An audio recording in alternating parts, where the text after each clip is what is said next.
कुंज बिहारी जय राधा माधवा। कुंज बिहारी जय गोपी जन वल्लभा गिरिवरधारी।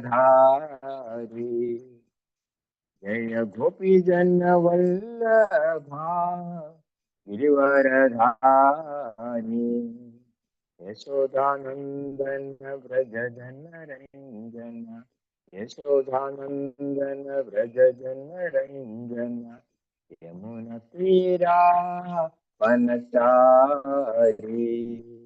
यमुना तीरा वनचारी। जय राधा माधवा कुंज बिहारी। जय राधा माधवा कुंज बिहारी। जय गोपी जन वल्लभा गिरिवरधारी। यशोदनंदन व्रज जन रंजन। यशोदनंदन व्रज जन रंजन। यमुना तीरा वनचारी। यमुना तीरा वनचारी। जय राधा माधवा कुंज बिहारी। जय गोपी जन वल्लभा गिरिवरधारी। यशोदानंदन व्रज जन रंजन। यमुना तीरा वनचारी। जय राधा माधवा कुंज बिहारी। जय राधा माधवा कुंज बिहारी। हरे कृष्णा कृष्ण कृष्ण हरे हरे। हरे राम राम राम हरे हरे। हरे कृष्णा कृष्ण कृष्ण हरे हरे। हरे राम राम राम हरे हरे। हरे कृष्णा कृष्ण कृष्ण हरे हरे। हरे राम राम राम हरे हरे। हरे कृष्णा कृष्ण कृष्ण हरे हरे। हरे राम राम राम हरे हरे। जय प्रभुपदा प्रभुपदा श्रील प्रभुपदा। जय गुरुदेवा गुरुदेवा जय गुरुदेवा। ओम नमो भगवते वासुदेवाय। ओम नमो भगवते वासुदेवाय। ओम नमो भगवते वासुदेवाय। ओम अज्ञानतिमिरान्धस्य ज्ञानाञ्जनशलाकया चक्षुरुन्मीलितं येन तस्मै श्रीगुरवे नमः। श्रीचैतन्यमनोभीष्टं स्थापितं येन भूतले स्वयं रूपकथां मह्यं ददाति स्वपदान्तिकं। वन्देऽहं श्रीगुरो श्रीयुतपदकमलं श्रीगुरून् वैष्णवांश्च श्रीरूपं साराधं सहगण रघुनाथान्वितं तं सजीवं साद्वैतं सावधूतं परिजनसहितं कृष्ण चैतन्यदेवं श्रीराधा कृष्णपादान् सहगण ललिता श्रीविशाखान्वितांश्च। हे कृष्ण करुणा सिन्धो दीनबन्धो जगत्पते गोपेश गोपिका कान्त राधा कान्त नमोस्तुते। तप्तकाञ्चन गौरांगी राधे वृन्दावनेश्वरी वृषभानुसुते देवी प्रणमामि हरिप्रिये। वाञ्छाकल्पतरुभ्यश्च कृपा सिन्धुभ्य एव च पतितानां पावनेभ्यो वैष्णवेभ्यो नमो नमः। श्रीकृष्ण चैतन्य प्रभु नित्यानंद श्री अद्वैत गदाधर श्रीवासादि गौर भक्तवृंद। हरे कृष्ण कृष्ण कृष्ण हरे हरे। ഹരേ രാമ രാമ രാമ ഹരേ ഹരേ.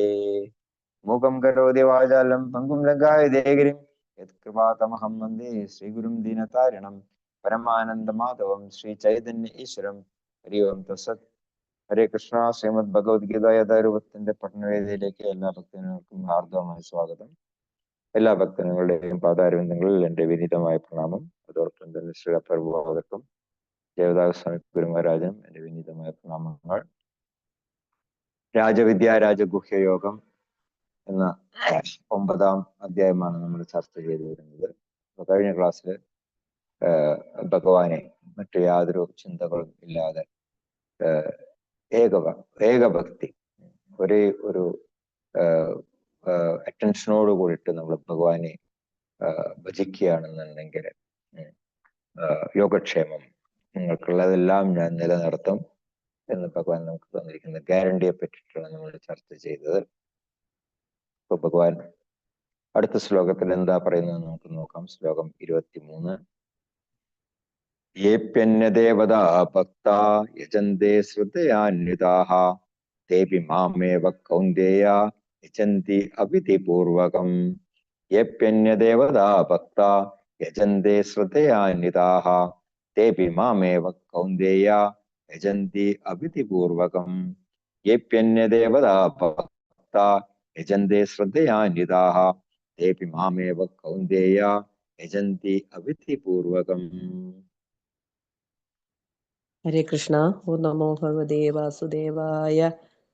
യേപ്യന്യദേവതാ ഭക്താ യജന്തേ ശ്രദ്ധയാന്വിതാഃ തേപി മാമേവ കൗന്ദേയ യജന്ത്യ അവിധിപൂർവകം. ഹരേ കൃഷ്ണ. ഹരേ കൃഷ്ണ. കൃഷ്ണ. ഓം നമോ ഭഗവതേ വാസുദേവായ. യേപ്യന്യദേവതാ ഭക്താ യജന്തേ ശ്രദ്ധയാന്വിതാഃ തേപി മാമേവ കൗന്ദേയ യജന്ത്യാവിധിപൂർവകം. ഹരേ കൃഷ്ണ. ഹരേ കൃഷ്ണ. ഹരേ കൃഷ്ണ. നമോ ഭഗവതേ വാസുദേവായ. യേപ്യന്യദേവതാ ഭക്താ യജന്തേ ശ്രദ്ധയാന്വിതാഃ തേപി മാമേവ കൗന്ദേയ യജന്ത്യാവിധിപൂർവകം. ഹരേ കൃഷ്ണ പ്രഭു. ഓം നമോ ഭഗവതേ വാസുദേവായ. ശ്ലോകം 23. യേപ്യന്യദേവതാ ഭക്താ യജന്തേ ശ്രദ്ധയാന്വിതാഃ തേപി മാമേവ കൗന്ദേയ യജന്തി വിധിപൂർവകം. ഹരേ കൃഷ്ണ. ഹരേ കൃഷ്ണ. ഓ നമോ ഭഗവതേ വാസുദേവായ. യേപ്യന്യദേവതാ ഭക്താ യജന്തേ ശ്രദ്ധയാന്വിതാഃ തേ അപി മാമേവ കൗന്ദേയ യജന്ത്യാവിധിപൂർവകം. ഹരേ കൃഷ്ണ. ഹരേ കൃഷ്ണ. യേപ്യന്യദേവതാ ഭക്താ യജന്തേ ശ്രദ്ധയാന്വിതാഃ തേപി മാമേവ കൗന്ദേയ യജന്ത്യവിധിപൂർവകം. ഹരേ കൃഷ്ണ. കൃഷ്ണ.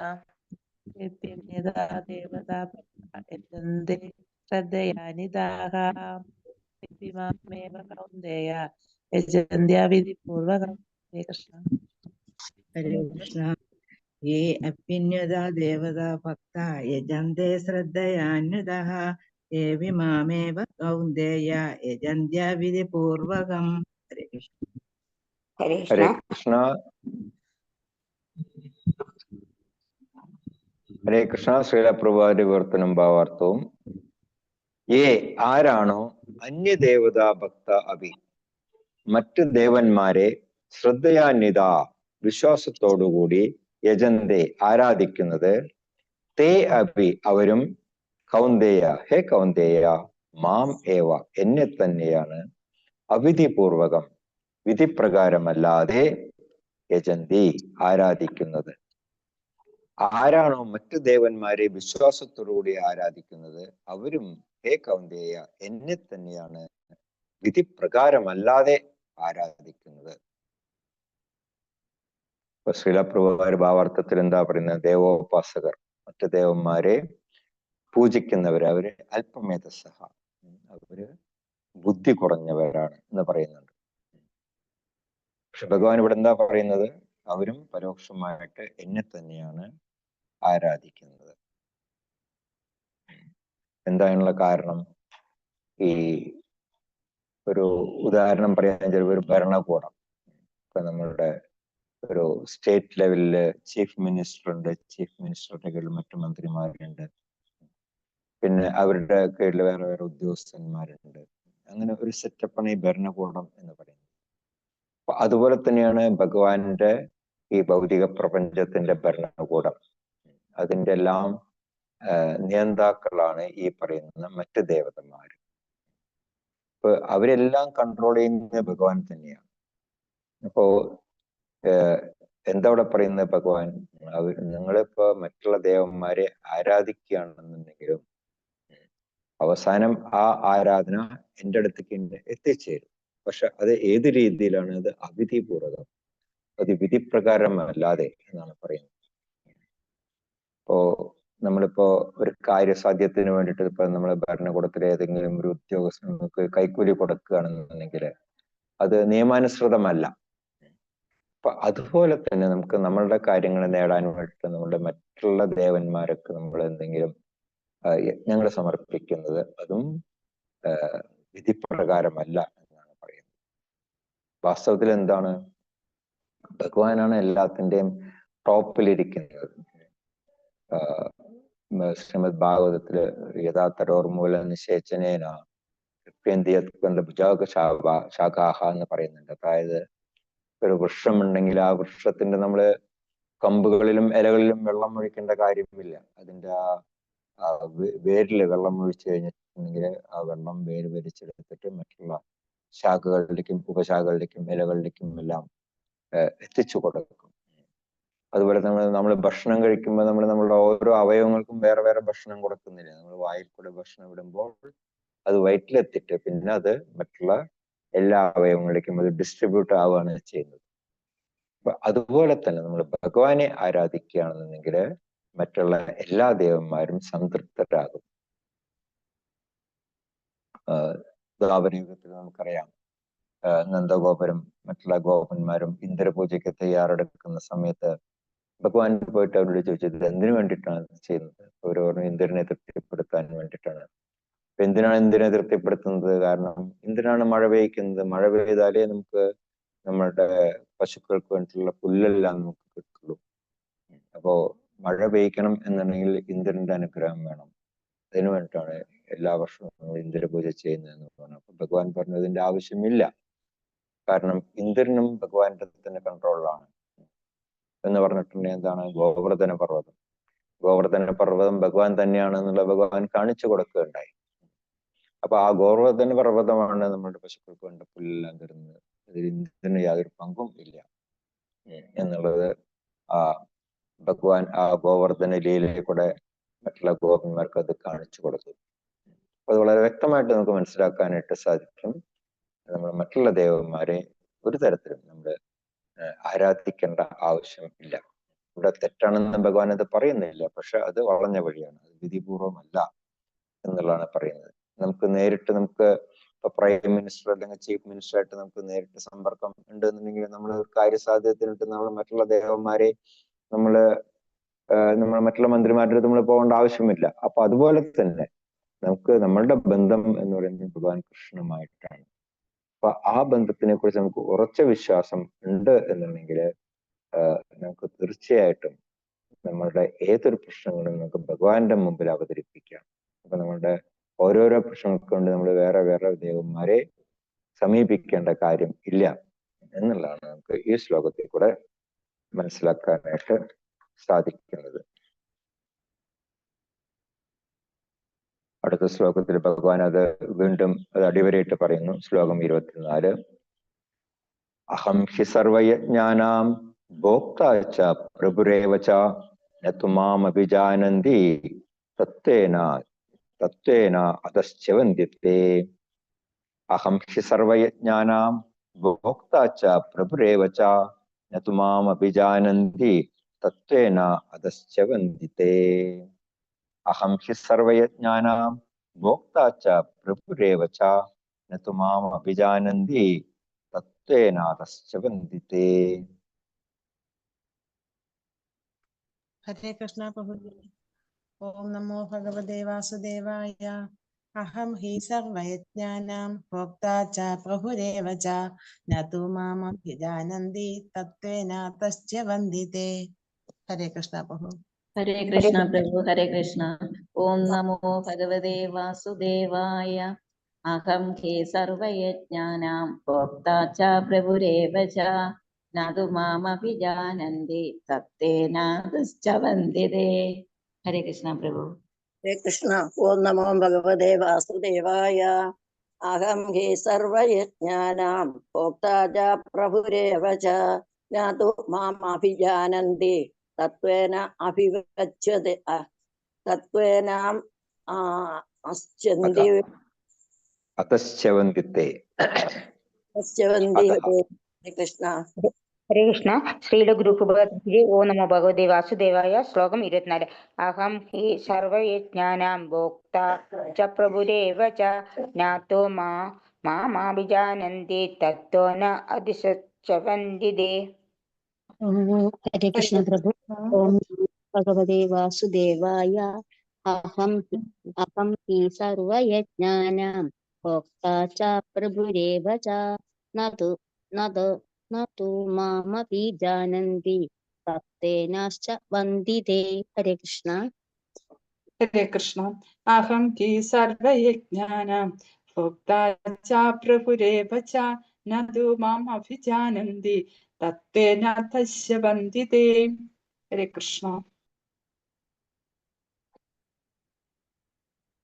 ഹരേ കൃഷ്ണ. ശിലപ്രഭാരിവർത്തനം ഭാവാർത്ഥം. സർവയജ്ഞാന, എല്ലാ യജ്ഞങ്ങളുടെയും ഭോക്താച്ച, ഭോക്താവും, പ്രഭുച്ച, നാഥനും, അഹം ഏവഹി, ഞാൻ മാത്രമാണ്. തു, എന്നാൽ, മാം, എന്നെ, ജനഹ, ജനങ്ങൾ, തത്വന, യഥാർത്ഥത്തിൽ, ന അഭിജാനന്തി, അറിയുന്നില്ല. അതഹ, അതുകൊണ്ട്, തേ, അവർ, ചവന്തി, അധവദിക്കുന്നു. സർവയജ്ഞങ്ങളുടെയും ഭോക്താവും നാഥനും ഞാൻ മാത്രമാണ്. എന്നാൽ എന്നെ ജനങ്ങൾ യഥാർത്ഥത്തിൽ അറിയുന്നില്ല. അതുകൊണ്ട് അവർ അധപതിക്കുന്നു. നമ്മള് യഥാർത്ഥത്തിലുള്ള ഭഗവാനുള്ള ഭക്തി മാർഗത്തിൽ നമ്മൾ വ്യതിചരിക്കുമ്പോൾ എന്ത് സംഭവിക്കും എന്നുള്ളതാണ് ഭഗവാനോട് പറയുന്നത്. നമുക്ക് എന്ത് പറ്റും? നമ്മൾ അധപതിച്ചു പോകും. എല്ലാ യജ്ഞങ്ങളുടെയും ഗുണഭോക്താവും അതുപോലെ തന്നെ ആസ്വാദകനും ഞാൻ മാത്രമാണ് എന്ന് ഭഗവാനോട് അടിവരയിട്ട് പറയുന്നുണ്ട്. ഉദാഹരണത്തിന് ഒരു ഓഫീസില് ഒരുപാട് ജോലിക്കാരുണ്ടാവും. അവരെല്ലാം രാപ്പകൽ അധ്വാനിക്കുന്നത്. ഇപ്പൊ പല ഓഫീസുകളും ഇപ്പൊ ഷിഫ്റ്റുകൾ കാണാം. രാവിലെ തുടങ്ങി വൈകിട്ട് ഒരു ഷിഫ്റ്റ്, പിന്നെ വൈകിട്ട് തുടങ്ങി അടുത്ത ദിവസം രാവിലെ വേറൊരു ഷിഫ്റ്റ്. ഇതിലെല്ലാം ഒരുപാട് ജോലിക്കാരുണ്ടാവും. ഇവരെല്ലാം കഠിനമായിട്ട് അധ്വാനിക്കുന്നുണ്ട്. പിന്നെ ഷിഫ്റ്റ് കഴിഞ്ഞിട്ട് രാത്രി ഉറക്കം കളഞ്ഞിട്ടാണ് അവർ ജോലി ചെയ്യുന്നത്. പക്ഷെ അതിന്റെ എല്ലാം ഫലം കിട്ടുന്നത് ആരൊക്കെയാണ്? അവർക്കാണ്. അവർക്ക് ആ നിശ്ചയിക്കപ്പെട്ട ശമ്പളം മാത്രമേ അവർക്ക് കിട്ടുള്ളൂ. പക്ഷെ യഥാർത്ഥത്തില് അവർ ഇത്രയും കഷ്ടപ്പെടുന്നതിന്റെ ആ ബെനിഫിറ്റ് കിട്ടുന്ന ആർക്കാണ്? ആ കമ്പനിയുടെ ഉടമസ്ഥനാണ്. അപ്പൊ അതുപോലെ തന്നെ ഇപ്പോ നമ്മള് എന്ത് യജ്ഞങ്ങൾ ചെയ്തു കഴിഞ്ഞിട്ടുണ്ടെങ്കിലും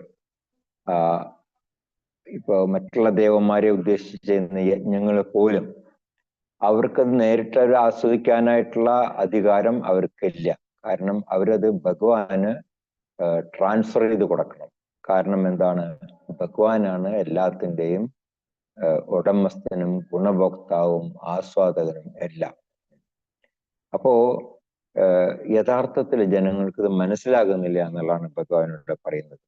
എല്ലാ യജ്ഞങ്ങളും അതുപോലെ തന്നെ ദാനധർമ്മങ്ങള്, തപസ്സുകള്, കർശനമായിട്ടുള്ള ദിനചര്യകൾ അനുഷ്ഠിക്കുന്ന പലരും ഉണ്ടാവും. പിന്നെ തത്വജ്ഞാനപരമായിട്ടുള്ള ചർച്ചകൾ ചെയ്യുന്നവരുണ്ടാവും. ധ്യാനാവസ്ഥയിൽ ഇരിക്കുന്നവരുണ്ടാവും. അപ്പോ ഇവരെല്ലാം ഇത് ചെയ്യുന്നത് വാസ്തവത്തില് ആ പരമപുരുഷനായിട്ടുള്ള ഭഗവാൻ കൃഷ്ണനെ പ്രീതിപ്പെടുത്താൻ വേണ്ടിയിട്ടാണ്. അതുകൊണ്ടാണ് ഭഗവാനോട് പറയുന്നത് അഹം ഹി സർവയജ്ഞാനാം ഭോക്താച്ച പ്രഭുരേവച്ച എന്നുള്ളത്. അപ്പോ നതുമാം അഭിജാനന്തി, ഇത് എല്ലാവർക്കും മനസ്സിലാക്കാനായിട്ട് സാധിക്കുന്നില്ല. സമുന്നതനായിട്ടുള്ള ഭോക്താവ്, ആസ്വാദകൻ, അത് കൃഷ്ണനാണ് എന്നുള്ളത് എല്ലാവർക്കും അത് അറിയാനായിട്ട് സാധിക്കില്ല. എന്തുകൊണ്ടാണ്? അത് ആ ഭഗവാന്റെ ആ മായയുടെ മൂടുപടം ഉള്ളത് കാരണം.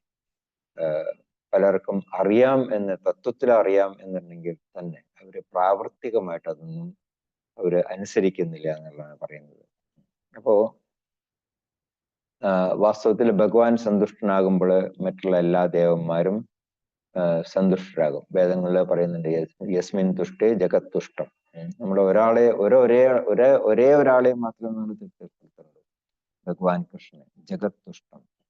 ഈ ജഗത്ത് മുഴുവൻ സന്തുഷ്ടരാകും എന്നുള്ള പറയുന്നുണ്ട്.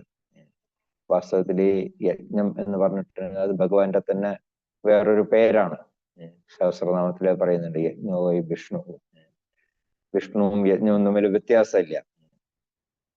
നമ്മൾ ഭഗവത്ഗീത 3-ാം അധ്യായത്തിൽ നമ്മൾ പഠിച്ചിരുന്നു യജ്ഞാർത്ഥ കർമ്മണോ അന്യത്ര. നമ്മൾ യജ്ഞം ചെയ്യുന്ന എന്തിനു വേണ്ടിയിട്ടാണ്? അത് ഭഗവാനെ പ്രിയപ്പെടുത്താൻ വേണ്ടിയിട്ടാണ്. അപ്പോൾ അതുകൊണ്ട് നമ്മൾ എന്ത് യജ്ഞം ചെയ്യുമ്പോഴും നമ്മൾ വിഷ്ണുവിനുള്ള യജ്ഞം എന്ന നിലയിൽ ചെയ്യുക എന്ന് നമ്മൾ 3-ാം അധ്യായത്തില് പഠിച്ചിരുന്നു. അതാണ് വർണ്ണാശ്രമ വ്യവസ്ഥയുടെ ആ ഉദ്ദേശം തന്നെ ആ ഭഗവാൻ വിഷ്ണുവിനെ തൃപ്തിപ്പെടുത്തുക എന്നുള്ളതാണ്. അപ്പോ ഇതറിയാത്ത ബുദ്ധിഹീനര് അവര് ക്ഷണികങ്ങളായിട്ടുള്ള നേട്ടങ്ങൾക്ക് വേണ്ടിയിട്ട് അവര് മറ്റുള്ള ദേവതമാരെ സമീപിക്കും. പക്ഷെ അതുകൊണ്ട് പ്രയോജനമില്ല. കാരണം അവരങ്ങനെയുള്ള പുണ്യകർമ്മങ്ങൾ എന്തെങ്കിലും ചെയ്തു കഴിഞ്ഞിട്ടുണ്ടെങ്കിൽ അതിൽ നിന്ന് കിട്ടുന്ന ഫലം എന്ന് പറയുന്നത് അതുപോലെ ക്ഷണികമാണ്. കുറച്ച് നാളത്തേക്കൊക്കെ അതിന്റെ എന്തെങ്കിലും ഫലം നമുക്ക് കിട്ടും എന്ന് തോന്നും എന്നുണ്ടെങ്കിലും നമ്മളൊരു ദീർഘവീക്ഷണത്തോട് നോക്കുകയാണെന്നുണ്ടെങ്കിൽ അത് ഭഗവാനെ തൃപ്തിപ്പെടുത്താനായിട്ട് സഹായിക്കുന്നില്ല. അതുകൊണ്ടാണ് പറയുന്നത് നമ്മൾ ഭഗവാനെ തൃപ്തിപ്പെടുത്താൻ വേണ്ടിയിട്ടുള്ള യജ്ഞങ്ങൾ ചെയ്യണം. അതല്ല എന്നുണ്ടെങ്കിൽ നമ്മളെ ഈ ഭൗതിക ലോകത്തിലെ കർമ്മബന്ധനങ്ങളാണ് നമ്മളെ കുടുക്കിയിടും. ലോകയും കർമ്മബന്ധന എന്ന് നമ്മൾ 3-ാം അധ്യായത്തിൽ പഠിച്ചിരുന്നു. അപ്പോ ഭൗതികമായിട്ടുള്ള അഭിലാഷങ്ങൾ ഉണ്ടെങ്കിൽ പോലും ഭഗവാന്റെ ഭക്തൻ എന്നുള്ള നിലയിൽ നമുക്കത് ഭഗവാനോട് തന്നെ നമുക്ക് നേരിട്ട് സമർപ്പിക്കാനായിട്ട് സാധിക്കും. നമ്മൾ 4-ാം അധ്യായത്തിൽ പഠിച്ച ചതുർവിധ ഭജന്തേ മാം ജനാസുഹൃതനോ അർജുന നമ്മൾ പഠിച്ചിരുന്നു. 4 തരത്തിലുള്ള ആൾക്കാരാണ് എന്നെ സമീപിക്കുന്നത്. അർത്ഥോ ജിജ്ഞാസുര അർത്ഥാർത്ഥി, ഫലകാംക്ഷികള്, ദുഃഖിതര്, ജിജ്ഞാസുക്കള്. ഇവരെല്ലാവരും തന്നെ എന്നെ സമീപിക്കുന്നുണ്ട്. ഞാൻ അവരെ ആരും തന്നെ റിജക്റ്റ് ചെയ്യുന്നില്ല. എല്ലാവരും എൻ്റെ ഭക്തന്മാരാണ് എന്നുള്ള ഭഗവാൻ അറിയാം. അപ്പൊ അതുകൊണ്ടാണ് പറയുന്നത് നമ്മള് ഒരു കാരണവശാലും മറ്റുള്ള ദേവതമാരുടെ അടുത്ത് നമ്മളുടെ പ്രശ്നങ്ങൾ കൊണ്ട് പോകേണ്ട കാര്യമില്ല. നമുക്ക് നമ്മുടെ പ്രശ്നങ്ങൾ നമുക്ക് നേരിട്ട് ഭഗവാനോട് തന്നെ സമർപ്പിക്കാനായിട്ട് സാധിക്കും എന്നുള്ളതാണ് ഈ ശ്ലോകത്തിൽ പറയുന്നത്. മറ്റുള്ള ദേവന്മാരെ അല്ലെങ്കിൽ മറ്റുള്ള ഈ ഓരോ ലൈനിലുള്ള ആരാധകർക്ക് അവർക്ക് എന്ത് സംഭവിക്കും എന്നുള്ളത് ഭഗവാൻ അടുത്ത ശ്ലോകത്തിൽ 25 പറയുന്നുണ്ട്. എന്താണ് നമുക്ക് നോക്കാം. യാന്തി ദേവവൃതാ ദേവാൻ പൃഥൻ യാന്തി പിതൃവൃതാഹ ഭൂതാനി യാന്തി ഭൂതേജ്യ യാന്തി മദ്യാജനോ അഭിമാം. യാന്തി ദേവവൃതാ ദേവാൻ പിതൃൻ യാന്തി പിതൃവൃതാഹ ഭൂതാനി യാന്തി ഭൂതേജ്യോ യാന്തി മദ്യാജനോ അഭിമാം. യാന്തി ദേവവൃതാ ദേവാൻ പിതൃൻ യാന്തി പിതൃവൃതാഹ ഭൂതാനി യാന്തി ഭൂതേജ്യ യാന്തി മദ്യാജനോ അഭിമാം. ഹരേ കൃഷ്ണ. യാന്തി ദേവവൃതാ ദേവാൻ പിതൃൻ യാന്തി പിതൃവൃതാഃ ഭൂതാനി യാന്തി ഭൂതേജ്യ യാന്തി മദ്യാജിനോഭിമാം. ഹരേ കൃഷ്ണ. ഹരേ കൃഷ്ണ. യാന്തി ദേവവൃതാ ദേവാൻ പിതൃഹ്യാന്തി പിതൃവൃതാഃ ഭൂതാനി യാന്തി ഭൂതേശ്യ യാന്തി മദ്യാജിനോ അഭിമാം. ഹരേ കൃഷ്ണ. ഗ്രൂപ്പ് ഭഗവത്ഗീത. ഓ നമോ ഭഗവതി വാസുദേവായ. ശ്ലോകം 25. യാന്തി ദേവവൃതാ ദേവാൻ യാന്തി പിതൃവൃതാ ഭൂതാനി യാന്തി ഭൂതേജ്യ യാന്തി മദ്യാജിനോ അഭിമാം. ഹരേ കൃഷ്ണ പ്രഭു. ഹരേ കൃഷ്ണ പ്രഭു. ഹരേ കൃഷ്ണ. യാന്തി ദേവവൃതാ ദേവാൻ പിതൃൻ യാന്തി പിതൃവൃതാഃ ഭൂതാനി യാന്തി ഭൂതേജ്യ യാന്തി മദ്യാജിനോപി മാം. ഹരേ കൃഷ്ണ പ്രഭു. ഹരേ കൃഷ്ണ. യാന്തി ദേവവ്രതാ ദേവാൻ പിതॄൻ യാന്തി പിതൃവ്രതാഃ ഭൂതാനി യാന്തി ഭൂതേജ്യ യാന്തി മദ്യാജിനോപി മാം. ഹരേ കൃഷ്ണ. ഹരേ കൃഷ്ണ പ്രഭുജി. യാന്തി ദേവവ്രതാ ദേവാൻ പിതॄൻ യാന്തി പിതൃവ്രതാ ഭൂതാനി യാന്തി ഭൂതേജ്യ യാന്തി മദ്യാജിനോപി മാം. ഹരേ കൃഷ്ണ. ഓം നമോ ഭഗവതേ വാസുദേവായ. യാന്തി ദേവവൃതാ ദേവാൻ പിതॄൻ യാന്തി പിതൃവ്രതാഃ ഭൂതാനി യാന്തി ഭൂതേജ്യ യാന്തി മദ്യാജിനോപി മാം. ഹരേ കൃഷ്ണ. ഹരേ കൃഷ്ണ. ശ്രീലപ്രഭുവാരുടെ വിവർത്തനം ഭാവാർത്ഥവും ദേവവൃതാഹ ദേവാരാധകർ ദേവാൻ യാന്തി ദേവന്മാരുടെ ഇടയിൽ ജനിക്കും. പിതൃവൃതാഹ പിതൃപൂജകർ പിതൃൻ യാന്തി പിതൃക്കളുടെ ഇടയിൽ ജനിക്കും. ഭൂതേജ്യാഹ ഭൂതപ്രേത പിശാചുക്കളെ ആരാധിക്കുന്നവർ ഭൂതാനി യാന്തി ഭൂതപ്രേതങ്ങളെ പ്രാപിക്കുന്നു. മദ്യാജിനഹ എന്നെ ആരാധിക്കുന്ന ഭക്തന്മാർ മാം അഭിയാന്തി എന്നോടൊപ്പം ജീവിക്കും. ദേവാരാധകർ ദേവന്മാരുടെ ഇടയിൽ ജനിക്കും. പിതൃപൂജകർ പിതൃക്കളുടെ ഇടയിൽ ജനിക്കും. ഭൂതപ്രേത പിശാചുക്കളെ ആരാധിക്കുന്നവർ ഭൂതപ്രേതങ്ങളെ പ്രാപിക്കുന്നു. എന്നെ ആരാധിക്കുന്ന ഭക്തന്മാർ എന്നോടൊപ്പം ജീവിക്കും.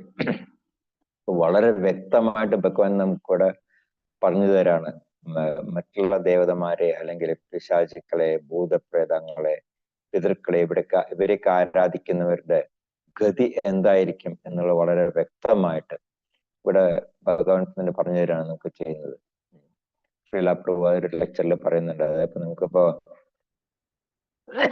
സൂര്യഗ്രഹത്തിലേക്ക് നമുക്ക് ചന്ദ്രഗ്രഹത്തിലേക്ക് ഒക്കെ പോകണം എന്നുണ്ടെങ്കിൽ ദശപൗർണമാസ യജ്ഞം ചെയ്യണം. അതായത് ഋഗ്വേദത്തിലും അതുപോലെ തന്നെ ഈ യജുർവേദത്തിലും ഒക്കെ പറഞ്ഞിട്ടുണ്ട്. ഇപ്പൊ പൂർണിമയുടെ അന്ന് അല്ലെങ്കിൽ അമാവാസിയുടെ അന്ന് ഒക്കെ ദശപൗർണമാസ യജ്ഞം ചെയ്യുകയാണെന്നുണ്ടെങ്കിൽ നമുക്ക് ഈ സൂര്യഗ്രഹത്തിലേക്ക് അല്ലെങ്കിൽ ചന്ദ്രഗ്രഹത്തിലേക്കൊക്കെ പോകാനായിട്ട് സാധിക്കും എന്ന് പറയുന്നുണ്ട്.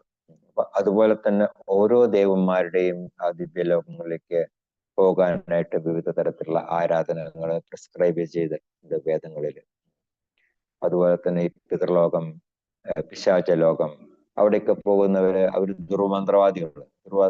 ദുർമന്ത്രവാദികള് അങ്ങനെയുള്ള മന്ത്രവാദങ്ങളൊക്കെ ചെയ്തിട്ടാണ് അവർ ഈ പിതൃലോകത്തിലേക്കും പിശാചലോകത്തിലേക്ക് പോകുന്നത്. അവർക്ക് പിശാചുക്കളായിട്ട് ജനിക്കും. ഇവിടെ ഭഗവാൻ പറയുന്നുണ്ട്, പിതൃക്കളെ പൂജിക്കുന്നവർ പിതൃക്കളുടെ ഇടയിൽ ജനിക്കും. ഭൂതാനി യാന്തി ഭൂതേജ്യ ഭൂതപ്രേത പിശാചുക്കളെ ആരാധിക്കുന്നവർ ഭൂതപ്രേതങ്ങളെ പ്രാപിക്കും.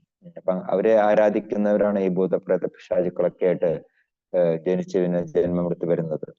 അപ്പോ ഇങ്ങനെ ഈ മറ്റുള്ള ദേവന്മാരെ ആരാധിക്കുന്നവർക്ക് മറ്റുള്ള ദേവന്മാരുടെ ഗൃഹത്തിലേക്ക് പോകാൻ സാധിക്കും എന്നുണ്ടെങ്കിൽ ഈ ഭഗവാൻ കൃഷ്ണനെ ആരാധിക്കുന്നവർക്ക്, ഭഗവാന്റെ തിരുനാമം ജപിക്കുന്നവർക്ക് തീർച്ചയായിട്ടും ഭഗവാൻ കൃഷ്ണന്റെ ലോകത്തിലേക്ക് പോകാനായിട്ട് സാധിക്കും എന്നുള്ളതാണ് ശ്രീലപ്രഭുപാദര് ഇവിടെ പറയുന്നത്. വാസ്തവത്തില് ഈ നിർഭാഗ്യം ഉണ്ട് എന്ന് പറയട്ടെ, പലർക്കും ഭഗവാൻ കൃഷ്ണനെ പലർക്കും സംശയമാണ് ഭഗവാൻ കൃഷ്ണനെ ആരാധിക്കാനായിട്ട് തന്നെ. കാരണം ഭക്തന്മാര് എന്ന് പറയുന്നവര് തന്നെ പലപ്പോഴും പറയും ഭഗവാൻ നമ്മൾക്കുള്ള ധനം എല്ലാം അങ്ങ് അപഹരിച്ച് കളയും. ഭഗവാനും അത് പറയുന്നുണ്ട്. പക്ഷെ അത് എന്തിനു വേണ്ടിയിട്ടാണെന്നുള്ളതും കൂടെ നമ്മൾ മനസ്സിലാക്കണം.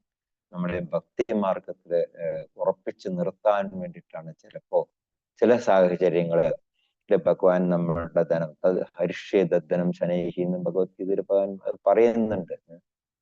തസ്യാഹം അനുഗ്രഹണാമി ഹരിഷ്യ തദ്ദനം ശനൈഹി എന്ന് പറയുന്നുണ്ട്. എനിക്ക് എന്റെ ഭക്തന്മാരുടെ ചിലപ്പോൾ അനുഗ്രഹം തോന്നുമ്പോൾ ഞാൻ അവർക്കുള്ള എല്ലാ ധനങ്ങളും ഞാൻ അപഹരിച്ച് കളയും എന്ന് പറയുന്നുണ്ട്. പക്ഷെ അത് എന്തിനു വേണ്ടിയിട്ടാണ്? അവരോടുള്ള അനുഗ്രഹം കൊണ്ടാണ്.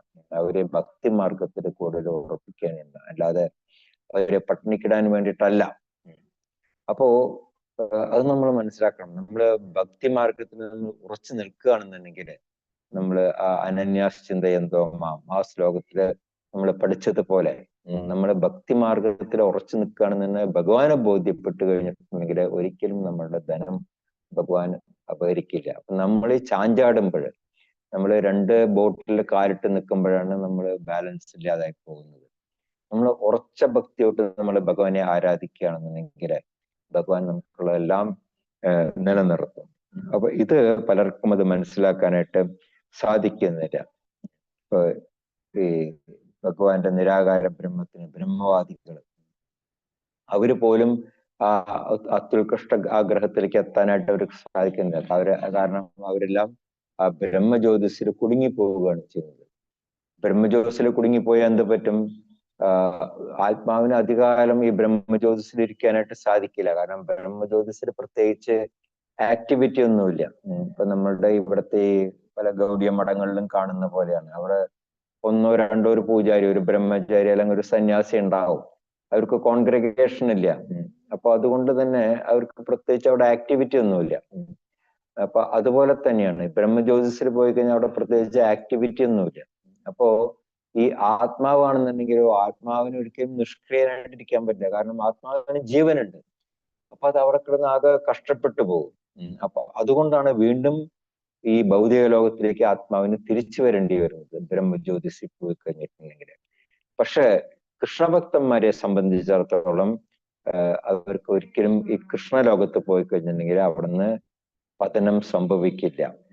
ഇത് എല്ലാ ആചാര്യന്മാരും എടുത്തു പറഞ്ഞിട്ടുള്ള കാര്യമാണ്. രാമാനുജാചാര്യര്, മാധ്വാചാര്യര്, നിമ്പാർക്കസ്വാമി, ശങ്കരാചാര്യര്, ചൈതന്യ മഹാപ്രഭു, അങ്ങനെ എല്ലാവരും തന്നെ അത് ഉറപ്പിച്ച് പറഞ്ഞിട്ടുള്ള കാര്യമാണ്. മാത്രമല്ല സ്വയം ഭഗവാൻ തന്നെ പറഞ്ഞിട്ടുണ്ട്, സൂര്യോ ന ശശാങ്കോ ന പാവകഃ യദ്ഗത്വാന നിവർത്തന്തെ തദ്ധാമ പരമമ. യദ്ഗത്വാന നിവർത്തന്തെ, എന്റെ ധാമത്തിൽ എത്തിക്കഴിഞ്ഞിട്ടുണ്ടെങ്കിൽ ഒരിക്കലും അവർക്ക് പതനം സംഭവിക്കുന്നില്ല എന്നുള്ള ഭഗവാൻ തന്നെ അത് എടുത്തു പറഞ്ഞിട്ടുണ്ട്. അപ്പൊ ഇതിൽ നമുക്ക് മനസ്സിലാക്കാൻ സാധിക്കുന്നത് എന്താണെന്ന് വെച്ച് കഴിഞ്ഞിട്ടുണ്ടെങ്കിൽ നമ്മള് ഒരു കാരണവശാലും നമ്മള് ദേവാരാധന അല്ലെങ്കിൽ പിതൃക്കളെ ആരാധിക്കുക, ഭൂതപ്രേതങ്ങളെ ആരാധിക്കുക, ഈ വഴിക്കൊന്നും നമ്മൾ പോകരുത്. നമ്മൾ ഭഗവാൻ കൃഷ്ണനെ മാത്രം ആരാധിക്കുകയാണെന്നുണ്ടെങ്കിൽ നമുക്ക് നമ്മുടെ ലക്ഷ്യത്തിലെത്താം എന്നുള്ളതാണ് നമുക്ക് ഈ ശ്ലോകത്തിൽ നിന്ന് മനസ്സിലാക്കാനായിട്ട് സാധിക്കുന്നത്. നമുക്ക് എങ്ങനെ ഭഗവാൻ കൃഷ്ണനെ ആരാധിക്കാം എന്നുള്ളതാണ് ശ്ലോകം 26 പറയുന്നത്. അത് വളരെ പ്രധാനപ്പെട്ട ശ്ലോകമാണ്. എല്ലാവരും ശ്രദ്ധയോട്ട് മനസ്സിലാക്കുക. ശ്ലോകം 26. പത്രം പുഷ്പം ഫലം തോയം യോ മേ ഭക്ത്യാ പ്രയച്ഛതി തദഹം ഭക്ത്യുപഹൃതം അസ്നാമി പ്രയതാത്മനഃ. പത്രം പുഷ്പം ഫലം തോയം യോ മേ ഭക്ത്യാ പ്രയച്ഛതി തദഹം ഭക്ത്യുപഹൃതം അസ്നാമി പ്രയതാത്മനഃ. പത്രം പുഷ്പം ഫലം തോയം യോ മേ ഭക്ത്യാ പ്രയച്ഛതി തദഹം ഭക്ത്യുപഹൃതം അസ്നാമി പ്രയതാത്മനഃ. ഹരേ കൃഷ്ണ പ്രഭു. ഓം നമോ ഭഗവതേ വാസുദേവായ. പത്രം പുഷ്പം ഫലം തോയം യോ മേ ഭക്ത്യാ പ്രയച്ഛതി ഭക്ത്യുപഹൃതം അസ്നാമി പ്രയതാത്മനഃ. ഹരേ കൃഷ്ണ. ഹരേ കൃഷ്ണ. പത്രം പുഷ്പം ഫലം തോയം യോ മേ ഭക്ത്യാ പ്രയച്ഛതി തദഹം ഭക്ത്യുപഹൃതം അസ്നാമി പ്രയതാത്മനഃ. ഹരേ കൃഷ്ണ. ഹരേ കൃഷ്ണ. പത്രം പുഷ്പം ഫലം തോയം യോ മേ ഭക്ത്യാ പ്രയച്ഛതി തദഹം ഭക്ത്യുപഹൃതം അസ്നാമി പ്രയതാത്മനഃ. ഹരേ കൃഷ്ണ.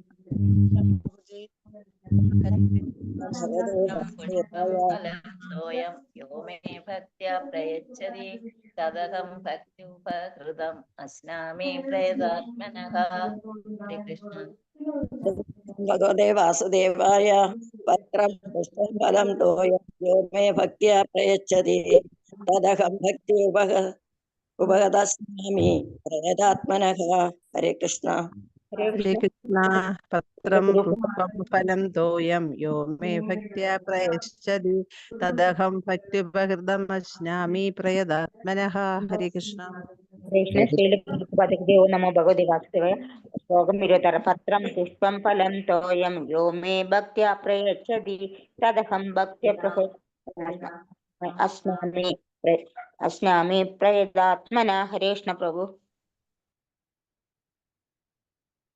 ഹരേ കൃഷ്ണ. ശ്രീല പ്രഭുവാരി വിവർത്തനം ഭാവാർത്ഥവും. പത്രം ഇലയോ, പുഷ്പം പുഷ്പമോ, ഫലം ഫലമോ, തോയം വെള്ളമോ, മേ എനിക്കായിട്ട് യഹ യാതൊരുവൻ, ഭക്ത്യ ഭക്തിയോടുകൂടി, പ്രയച്ഛതി സമർപ്പിക്കുന്നുവോ, പ്രയതാത്മനഃ ശുദ്ധമായ അവബോധത്തോടു കൂടി, തസ്യ ഭക്തി ഉപഹൃതം അവൻ ഭക്തി പുരസ്സരം സമർപ്പിക്കുന്ന, തത് അത്തരം പദാർത്ഥങ്ങളെ അഹം ഞാൻ അശ്നാമി സ്വീകരിക്കുന്നു.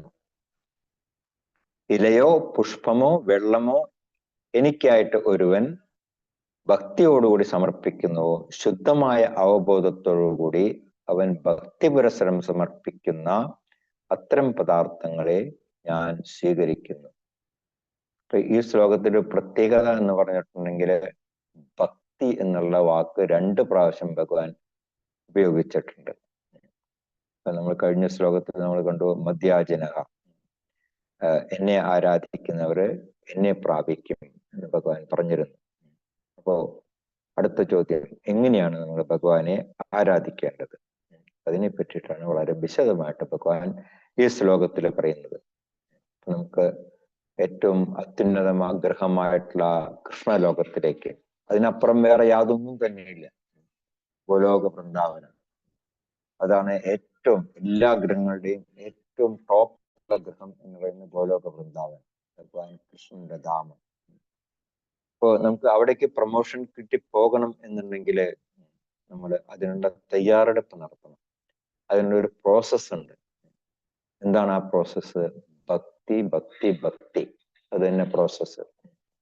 നമ്മൾ ഭക്തിയോട്ട് നമ്മൾ ഭഗവാന് നമ്മൾ ആരാധന ചെയ്യുകയാണെന്നുണ്ടെങ്കിൽ നമുക്ക് ഭഗവാന്റെ ആ പ്രീതി അല്ലെങ്കിൽ ഭഗവാന്റെ ആ അനുകൂലമായിട്ടുള്ള ആ പെരുമാറ്റം നമുക്ക് പ്രതീക്ഷിക്കാനായിട്ട് സാധിക്കും. അതല്ലാതെ നമ്മൾ ഭഗവാനോട് നമ്മൾ ഭക്തി കാണിക്കാതെ നമ്മൾ തിരിച്ച് ഭഗവാനിൽ നിന്നൊരു ആനുകൂല്യം പ്രതീക്ഷിക്കുകയാണെന്നുണ്ടെങ്കിൽ അത് തെറ്റാണ്. നമ്മുടെ ശാശ്വതമായിട്ടുള്ള ആനന്ദം അത് അനുഭവിക്കാൻ ഉതകുന്ന ആ അക്ഷയമായിട്ടുള്ള ഗോലോക വൃന്ദാവനം നമ്മളെപ്പോഴും നമ്മൾ മനസ്സിൽ വേണം. ബ്രഹ്മസംഹിതയിൽ പറയുന്ന ആ ഗോലോക വൃന്ദാവനത്തിന്റെ ആ വർണ്ണന നമ്മളുടെ മനസ്സിലെപ്പോഴും ഉണ്ടായിരിക്കണം. എപ്പോഴും ഗോലോക വൃന്ദാവനം എങ്ങനെയായിരിക്കും, അവിടേക്ക് ആ അക്ഷയം എന്ന് പറഞ്ഞിട്ടുണ്ടെങ്കിൽ ക്ഷയമില്ലാത്തത് ആനന്ദധാമം, അവിടെ എപ്പോഴും ആനന്ദം മാത്രമേ ഉള്ളൂ. ആനന്ദത്തിൽ ഒരിക്കലും അവിടെ ക്ഷയം സംഭവിക്കുന്നില്ല.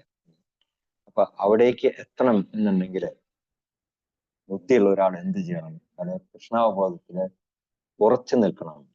അതുപോലെ തന്നെ അതീന്ദ്രിയമായിട്ടുള്ള ആ പ്രേമഭക്തിപൂർവം നമ്മൾ ആ ഭഗവാന്റെ സേവനത്തില് ഏർപ്പെടുകയും വേണം. ഭഗവാന്റെ പ്രീതി നേടുക എന്നുള്ളതാണ് ഏറ്റവും പ്രധാനമായിട്ടുള്ള കാര്യം. ഇപ്പൊ പൊതുവെ പ്രീതി നേടണം എന്നുണ്ടെങ്കിൽ പ്രീതിയുടെ ലക്ഷണങ്ങൾ എന്തൊക്കെയാണ് എന്നുള്ളത് ശ്രീയുടെ രൂപഗോസ്വാമി ഉപദേശാമൃത സിന്ധുവില് പറഞ്ഞിട്ടുണ്ട്. ദദാതി പ്രതിഗൃഹണാദി ഗുഹ്യം ആഖ്യാതി പൃച്ഛതി ഭുങ്ക്തേ ഭോജേതേ ചൈവ ഷഡ്വിധം പ്രീതി ലക്ഷണം എന്ന് പറയുന്നുണ്ട്. ദദാതി 6 കാര്യങ്ങളാണ് ഇവിടെ പറയുന്നത്. ദദാതി, ഒന്ന്, നമ്മൾ സ്നേഹിക്കുന്ന ഒരാൾക്ക് നമ്മൾ എന്തെങ്കിലും നമ്മൾ സ്നേഹപൂർവ്വം നൽകണം. പിന്നെ പ്രതിഗൃഹണാദി, നമ്മൾ തിരിച്ച് അവരുടെ അടുത്ത് നിന്ന് നമ്മൾ എന്തെങ്കിലും സ്വീകരിക്കണം. പിന്നെന്താണ്, ഇപ്പൊ നമ്മുടെ ഒരു സുഹൃത്ത് എന്നൊക്കെ പറയുമ്പോൾ നമുക്ക് പലപ്പോഴും തുറന്നു പറയാൻ പറ്റാത്ത പല കാര്യങ്ങളും ഉണ്ടാകും. ചിലപ്പോ ഭക്തിമാർഗത്തിൽ തന്നെ നമുക്ക് തോന്നുന്ന എന്തെങ്കിലും സംശയങ്ങള് നമുക്ക് തന്നെ എല്ലാവരും അത് പ്രകടിപ്പിക്കാനായിട്ട് പറ്റില്ല. അപ്പോ നമ്മുടെ ഒരു സുഹൃത്താവുമ്പോൾ നമുക്ക് എന്തും തോന്നും. കാരണം സുഹൃത്ത് എന്ന് പറഞ്ഞാൽ തന്നെ അതാണല്ലോ, എൻ്റെ അർത്ഥം അതാണ്. സുഹൃത്തുക്കളാകുമ്പോൾ നമുക്ക് പരസ്പരം ആശയവിനിമയം, നമുക്ക് തുറന്ന രീതിയിൽ നമുക്ക് ആശയവിനിമയം ചെയ്യാനായിട്ട് സാധിക്കും. അപ്പൊ അതിനാണ് ഗുഹ്യം ആഖ്യാതി പൃച്ഛതി എന്ന് പറയുന്നത്. പിന്നെ എന്ത് ചെയ്യണം? ഭുങ്ക്തേ, അവർക്ക് പ്രസാദം കൊടുക്കുക, അത് വീട്ടിൽ വിളിച്ചു വരുത്തിട്ട് അവർക്ക് പ്രസാദം കൊടുക്കുക. പിന്നെ ഭോജയതേ, തിരിച്ച് അവരുടെ വീട്ടിൽ പോയിട്ട് നമ്മൾ പ്രസാദം സ്വീകരിക്കുക. അപ്പൊ ഇങ്ങനെയുള്ള ഷഡ്വിധം പ്രീതി ലക്ഷണം, ഇങ്ങനെയുള്ള 6 കാര്യങ്ങളാണ് രൂപഗോസ്വാമി പ്രീതി പരസ്പരം വിനിമയം ചെയ്യാനായിട്ട് ഉതകുന്നതായിട്ട് പറഞ്ഞിട്ടുള്ളത്. അപ്പൊ അതുപോലെ തന്നെയാണ് നമുക്ക് ഭഗവാന്റെ പ്രീതി സമ്പാദിക്കണം എന്നുണ്ടെങ്കിൽ നമ്മളും അതുപോലെ ഭഗവാനുമായിട്ട് അത്തരത്തിലുള്ള ഒരു ബന്ധം നമ്മൾ സ്ഥാപിക്കണം. അപ്പോ അത് ഭഗവാനുമായിട്ടുള്ള ബന്ധം എങ്ങനെ സ്ഥാപിക്കാം? അതിന് നമ്മൾ അധികം ധനം ഉള്ളവരാകണം എന്ന് പറഞ്ഞിട്ടുണ്ടോ? ഇല്ല. ഏതൊരു വ്യക്തിക്കും, ഏറ്റവും പാവപ്പെട്ട ഒരു വ്യക്തിക്ക് പോലും ചെയ്യാൻ പറ്റാവുന്ന കാര്യങ്ങളാണ് ഭഗവാൻ നമ്മളിൽ നിന്ന് ആവശ്യപ്പെടുന്നുള്ളൂ. അതിലും ഉപരിയായിട്ട് ഭഗവാൻ ഒന്നും തന്നെ ആവശ്യപ്പെടുന്നില്ല. പക്ഷെ അതിൽ ഭഗവാൻ പറഞ്ഞിരിക്കുന്ന കാര്യം എന്താണ്? പ്രധാനമായിട്ടുള്ള കാര്യം ഭക്തി ഉപകൃതം. നിങ്ങൾ എനിക്ക് ഭക്തിയോട്ട് എന്ത് തന്നെ തന്നു കഴിഞ്ഞാലും ഞാനത് സ്വീകരിക്കും എന്ന് ഭഗവാൻ പറയുന്നുണ്ട്. അത് നമുക്ക് എന്തൊക്കെ ചെയ്യാം എന്നുള്ളത് നമുക്ക് ശ്ലോകം. ഇവിടെ പത്രം എന്ന് പറയുന്നുണ്ട്. ആദ്യത്തെ തന്നെ പറയുന്ന ഇവിടെ പത്രം. പത്രം എന്ന് പറഞ്ഞാൽ ഇവിടെ ഉദ്ദേശിക്കുന്നത് എന്താണ്? ഒരു ഇലയോ, അതിൽ പ്രത്യേകിച്ച് ഒരു ഇല എന്ന് പറയുമ്പോൾ ഏറ്റവും പ്രധാനപ്പെട്ട ഇല എന്താണ്? തുളസി ഇല. തുളസിയുടെ മഹാത്മ്യം എന്താണെന്ന് നമുക്ക് എല്ലാവർക്കും അറിയാം. ഹരിഭക്തി വിലാസത്തിൽ അത് പറയുന്നുണ്ട്.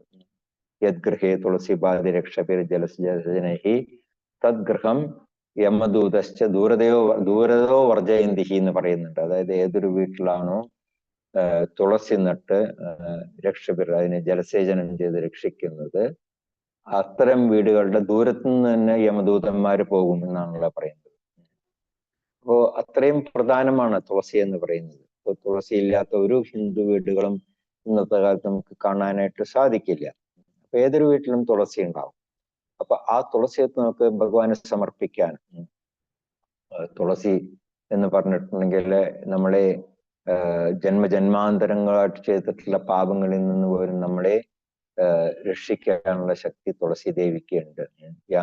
യാനി കാനിച്ച പാപാനി ജന്മാന്തര കൃതാനിച്ച താനി സർവാണി നശ്യന്തി പ്രദക്ഷിണ പദേ പതി. നമ്മള് തുളസിയെ പ്രദക്ഷിണം ചെയ്യുന്നതുകൊണ്ട് തന്നെ ജന്മാന്തരങ്ങളുടെ ചെയ്തിട്ടുള്ള ആ പാപങ്ങൾ പോലും നശ്യന്തി, അത് നശിച്ചു പോകും എന്നുള്ളതാണ് പറയുന്നത്. അപ്പോ 540 വർഷങ്ങൾക്ക് മുമ്പ് കലിയുഗത്തിന്റെ ആ ശോചനീയ അവസ്ഥ മനസ്സിലാക്കിയിട്ട് ബംഗാളില് ശാന്തിപൂർ എന്ന് പറയുന്ന സ്ഥലത്ത് അദ്വൈതാചാര്യര്, നാളെ ശാന്തിപൂർ ഫെസ്റ്റിവലാണ്. ശാന്തിപൂർ ഫെസ്റ്റിവൽ എന്ന് പറഞ്ഞാൽ അദ്വൈതാചാര്യരുടെ അവതാര ദിവസമല്ല, മാധവേന്ദ്രപുരിയുടെ അവതാര ദിവസമാണ് അദ്വൈതാചാര്യരുടെ ഗുരു. അപ്പോ അതാണ് ഈ ഗൗരപൂർണിമയുടെ പ്രധാനപ്പെട്ട ഒരു ഫെസ്റ്റിവലിലൊന്ന്. കാരണം അന്നത്തെ ദിവസം ഈ ശാന്തിപൂർ എന്ന് പറയുന്ന ഒരു ഗ്രാമത്തിൽ അവിടെ താമസിക്കുന്നവർ വളരെ കുറവാണ്. എത്ര ഫാമിലി ഉണ്ടാവും കൂടിയാകുന്ന. കാരണം അത് ഈ കൃഷിസ്ഥലമാണ്, അത് മാവുന്തോപ്പാണ് അവിടെ. അപ്പോ അവിടെ താമസിക്കുന്ന ആൾക്കാർ വളരെ കുറവാണ്. ഏറ്റവും കൂടി 500 1000 പേര് ആ പ്രദേശത്ത് ഉണ്ടാവുള്ളൂ. പക്ഷെ ഈ അന്നത്തെ ഒരു ദിവസം, അതായത് നാളത്തെ ഒരു ദിവസം എന്ന് പറയുന്നത് ശാന്തിപൂര് 10,000-കണക്കിന് ആൾക്കാർ വരുന്ന ദിവസമാണ്. അതിന്റെ പേര് തന്നെ ശാന്തിപൂർ ഫെസ്റ്റിവൽ എന്നാണ്.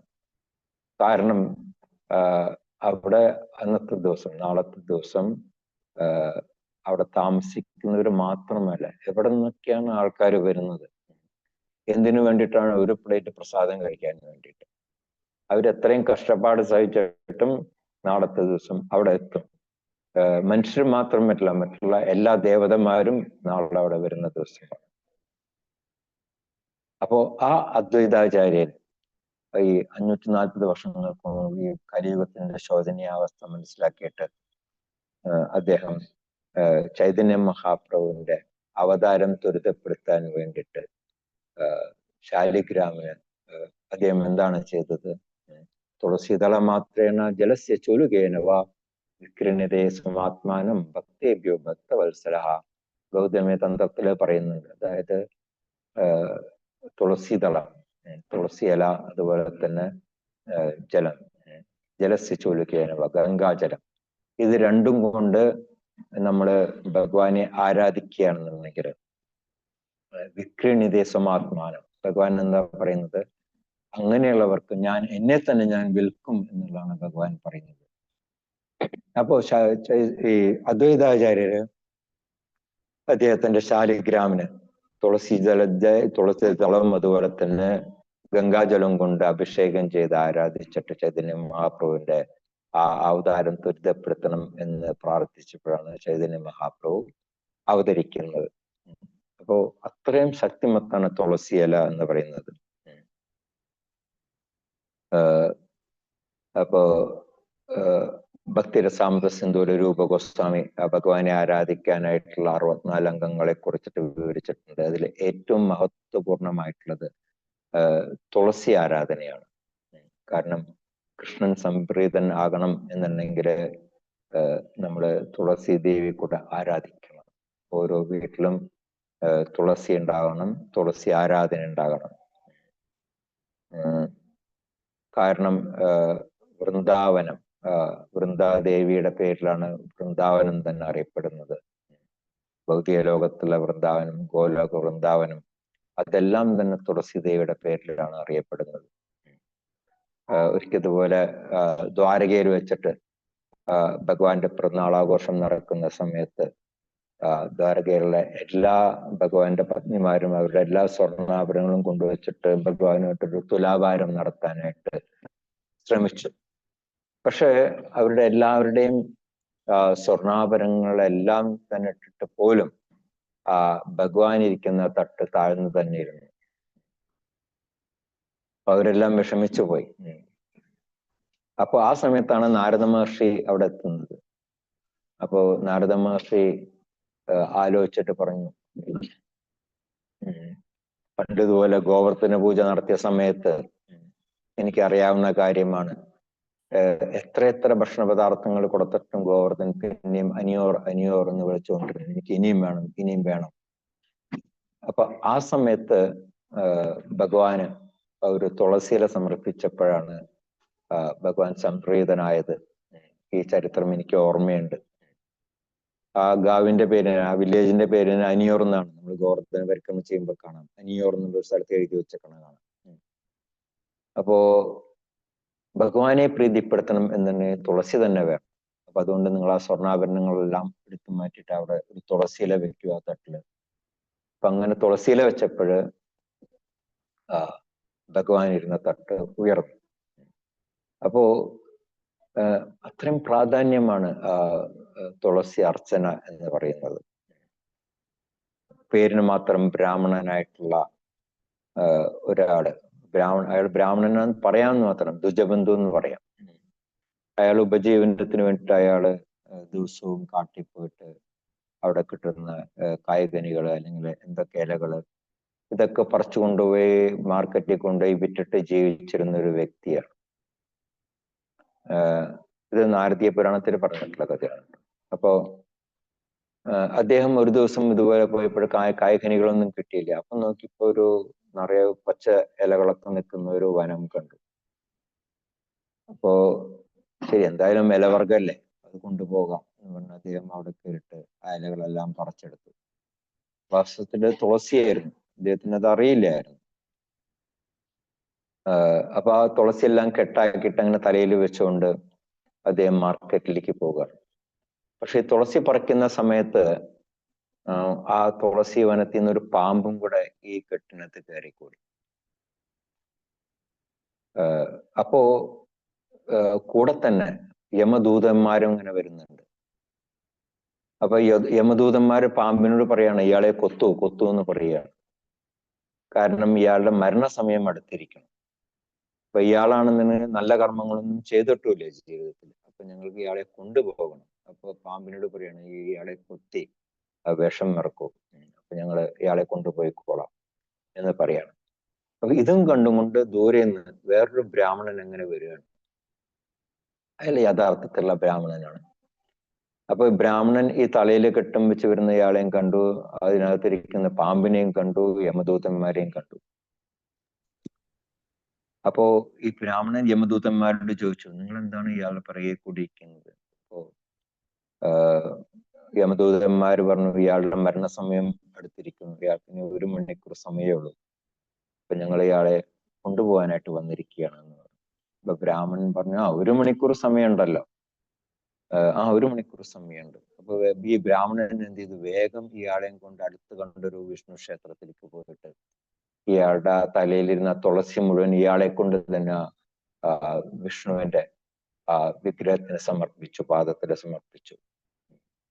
അപ്പോ അത് ഭഗവാൻ സ്വീകരിച്ചപ്പോൾ അയാളുടെ എല്ലാ പാപങ്ങളും തീർന്നു. അങ്ങനെ യമദൂതന്മാര് പോയി. സമയമായപ്പോഴും വിഷ്ണുദൂതന്മാരും അദ്ദേഹത്തിനെ കൊണ്ടുപോയി. അത്രയും പ്രാധാന്യം അർഹിക്കുന്നതാണ് ഈ തുളസി ആരാധന എന്നുള്ളതാണ് നമുക്ക് ഇതിൽ നിന്ന് മനസ്സിലാക്കാനായിട്ട് സാധിക്കുന്നത്. തുളസിയുടെ അടുത്തിരുന്നിട്ട് നാമജപം ചെയ്യുക, അതും വളരെ പ്രാധാന്യം അർഹിക്കുന്നതാണ്. ഹരിദാസ് ഠാക്കൂർ തുളസി ദേവിയുടെ അടുത്തിരുന്നിട്ടാണ് നാമജപം ചെയ്തിരുന്നത്. ഒരു ദിവസത്തിൽ 22 മണിക്കൂർ നാമജപം ചെയ്തിരുന്നത്. അതുപോലെ തന്നെ ശ്രീരാമചന്ദ്ര ഭഗവാൻ സരയൂ നദിയുടെ കരയിലും അതുപോലെ ദണ്ഡകാരണ്യത്തിലും വെച്ചിട്ട് തുളസിയെ പൂജിച്ചതിന് ശേഷമാണ് അദ്ദേഹം ഈ രാക്ഷസന്മാരുടെ യുദ്ധം ചെയ്തത്. അതുപോലെ തന്നെ സീതാദേവി അശോകവനത്തിലിരിക്കുമ്പോൾ അവിടെയും പിന്നെ സുഗ്രീവൻ ഋഷിമുഖ പർവ്വതത്തിലും തുളസി ആരാധന ചെയ്തിരുന്നു. ഇതെല്ലാം രാമായണത്തിൽ പറഞ്ഞിട്ടുണ്ട്.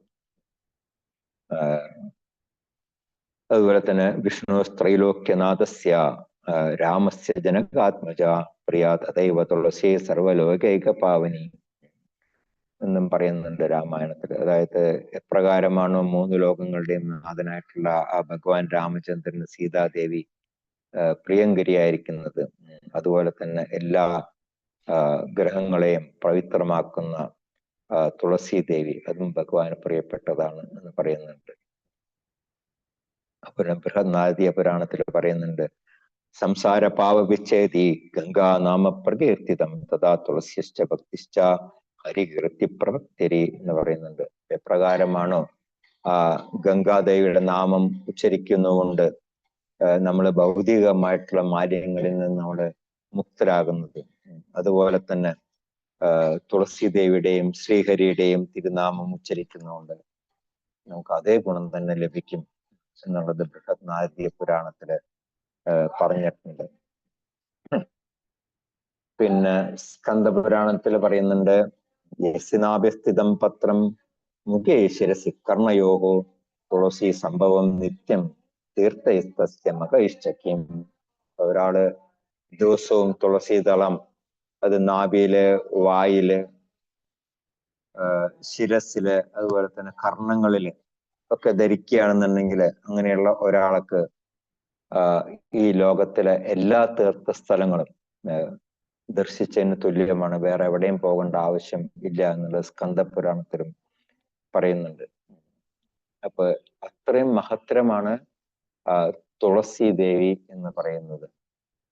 അപ്പൊ അങ്ങനെയുള്ള ആ തുളസി ദേവിയുടെ പത്രങ്ങൾ കൊണ്ട് നമുക്ക് ഭഗവാനെ ആരാധിക്കാനായിട്ട് സാധിക്കും എന്നുള്ളതാണ് ഭഗവാൻ പറയുന്നത്. ഈ ശ്ലോകത്തിൽ തീർന്നില്ല. നമ്മള് 4 കാര്യങ്ങൾ പറഞ്ഞിട്ട് നമ്മൾ ഒരു കാര്യം മാത്രമേ ചർച്ച ചെയ്തിട്ടുള്ളൂ.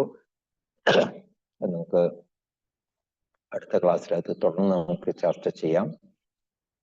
ഹരേ കൃഷ്ണ കൃഷ്ണ കൃഷ്ണ ഹരേ ഹരേ, ഹരേ രാമ രാമ രാമ ഹരേ ഹരേ. ശ്രീമദ് ഭഗവത്ഗീത की जय, ശ്രീല പ്രഭുപാദ് की जय, ഗുരു മഹാരാജ് की जय. നമുക്ക് വീണ്ടും ഗൗരപൂർണിമയ്ക്ക് ശേഷം അടുത്ത തിങ്കളാഴ്ച കാണാം. എല്ലാവർക്കും ഗൗരപൂർണിമ ആശംസകൾ. ഭക്തിമാർഗത്തിൽ എല്ലാവർക്കും വേഗത്തിൽ പുരോഗതി നേടാനായിട്ട് സാധിക്കട്ടെ എന്ന് പ്രാർത്ഥിച്ചുകൊണ്ട് ഇവിടെ നിർത്താം. ആർക്കെങ്കിലും എന്തെങ്കിലും സംശയങ്ങൾ ചോദിക്കാൻ ചോദിക്കാം.